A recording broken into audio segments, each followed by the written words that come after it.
Hey guys, welcome back to MMA Library. Today in MMA and UFC news, Cyril Gane admits that he's looking forward to testing himself against Jon Jones this weekend. Here's what Gane had to say. When you think about the fight, how do you see yourself winning, Cyril? How do you believe it will unfold? To manage everything. I think he will love to go in the grand game. I'm gonna manage this. I'm gonna manage my distance. I'm gonna punch him. I'm gonna touch him, like I did every time. Is it exciting to fight a guy, a legend like Jon Jones? But yeah, every time I say that, because I'm a competitor. I love sport. I love this sport.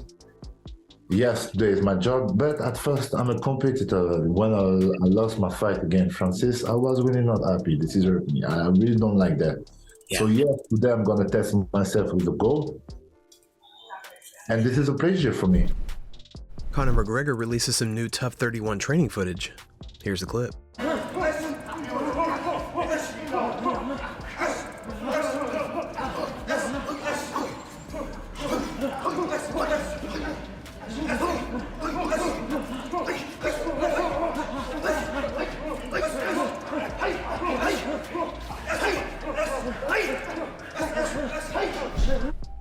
During a recent edition of the MMA Hour, Ariel Helwani and Chael Sonnen discuss an altercation Ariel had with Ali Abdelaziz. Here's the clip.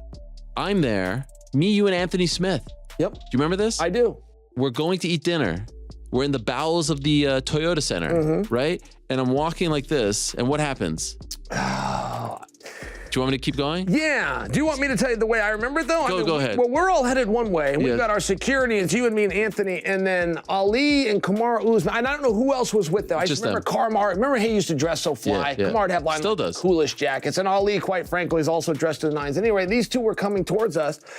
And I thought we all said hi to each other. I thought like I was in the process of saying hi to Kamaru. That's how I remember it in my mind. I look, but then you and Ali are attacking each other. Not attacking. Well, there was touching physically. You guys had grabbed at each other's collar, something along those lines. And I collar remember, tied him?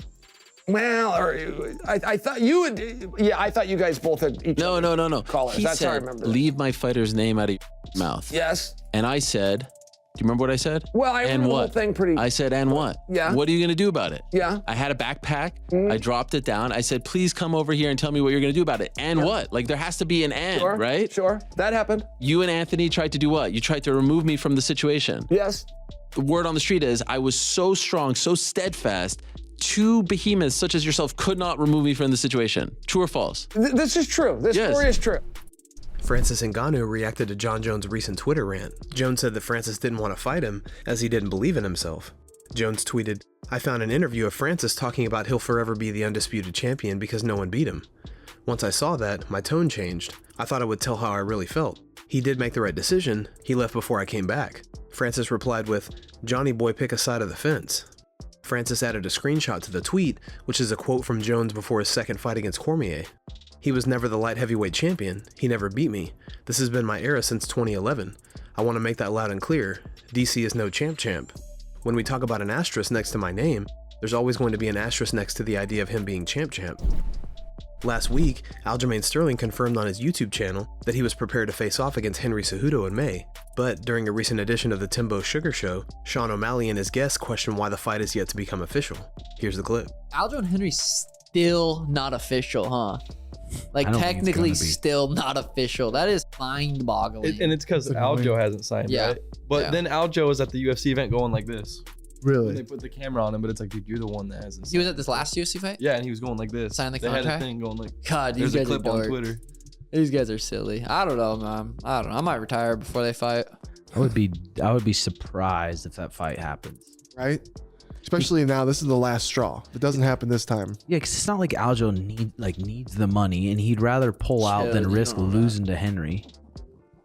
I have a theory on why he's going through all the sleeping problems and anxiety. It's because he knows his time's up.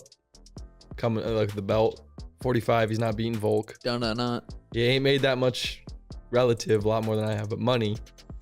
And he's like, it's hard to say how much he made. Sean's gonna beat my ass, you know, stuff like that. I don't think he thinks that. I'm still hung up on him saying, "Oh, I don't see no more competition." It's like, A, That's a complete false statement. There's the competition right there. The bantamweight division is stacked top to bottom right now. There's plenty of competition. But the weight cut, dude, he's a big boy. He's not. But you're the biggest check of his career right now. I am the biggest fight. That just doesn't make sense to me.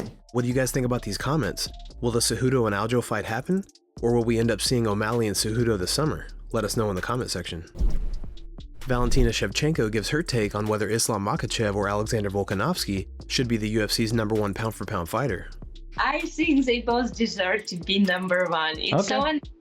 It's so unfair when you have to choose in such amazing fight between two of them.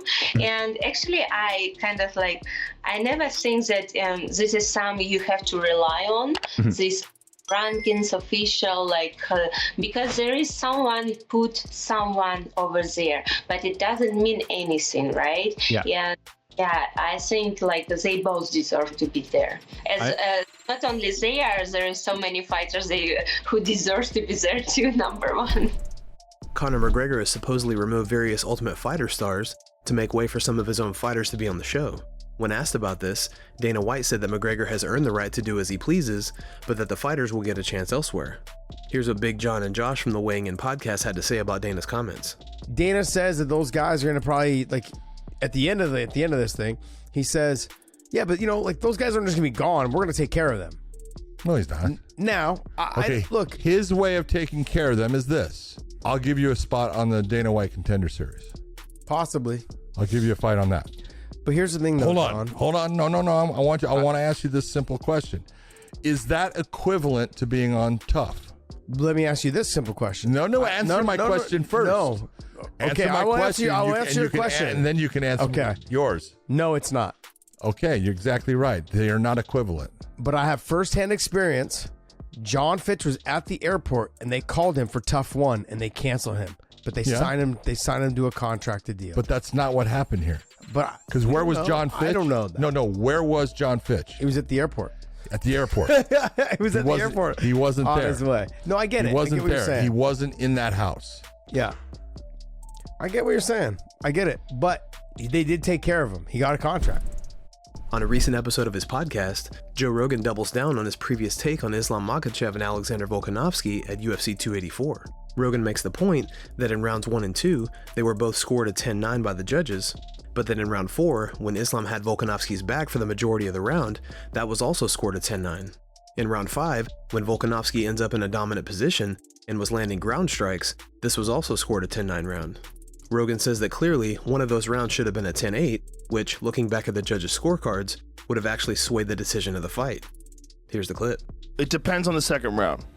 The second round, I gave a slight edge to Volkanovski in the second round. The problem is, he was landed. So the second round, if you do the second round, one person scored 10, the other person scored 9. But then you look at the first round. Well, the first round, Islam had his back. How could that be a 10-9 round? Because he really got a dominant position, and he held it for a significant portion of the round. That's more significant than what happened in the second round. Because the second round was 10-9 as well. That's why the 10-point must. But if you're looking at rounds, like who's up, you're like, oh, well, one guy's clearly up. It's not tied. Yeah, but it's not the same amount of victory. Like look at Islam in the fourth round. Had Alex's back the whole time. Look at Alex in the fifth round. Gets Islam on the ground, pounding on him in the last minute of the fight. The most significant moment of the fight total. How is that 10-9?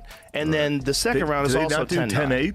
They should do it more often. It has to be super dominant, right? They don't do it enough. But Volkanovski dropped him in the second round, but then Islam got a takedown but didn't do anything with it, and then Volkanovski got back up, and then Volkanovski got rocked with a punch by Islam. So there was a lot of back and forth. I gave a slight edge of the second round to Volkanovski, but that is the decider of the fight. I watched it 3 times. I've gone over it with a fine-tooth comb. The real problem is the scoring system. It's not adequate. Yeah. Because if you have a 10-9 round like the final round where Volkanovski clearly won, and then you have a 10-9 round like the second round, how are they both 10-9 rounds? Yeah. That doesn't make any sense. One of them is clearly a lot more dominant in one way, and the other one is like anybody could decide. Like if you're an Islam fan, you could say, I think he did enough. He got the takedown. He landed that one good punch and landed some other good shots. You could make an argument, but you can't make an argument for the fifth round. The fifth round was clearly Volkanovski. Yeah. So how are they both 10-9? There's also a thing where like Islam had Volkanovski's back and Volkanovski just punched him in the face over and over He was again. yelling Like at the ref, like, get us up. That is kind of crazy because like the guy does have control of you, but he's not doing anything good with it. Yeah. So like how much of that counts towards the round? Guys, thanks so much for checking out the video. If you like the content we do here on this channel, don't forget to like and subscribe to MMA Library for all the latest MMA and UFC news. We'll see you in the next video.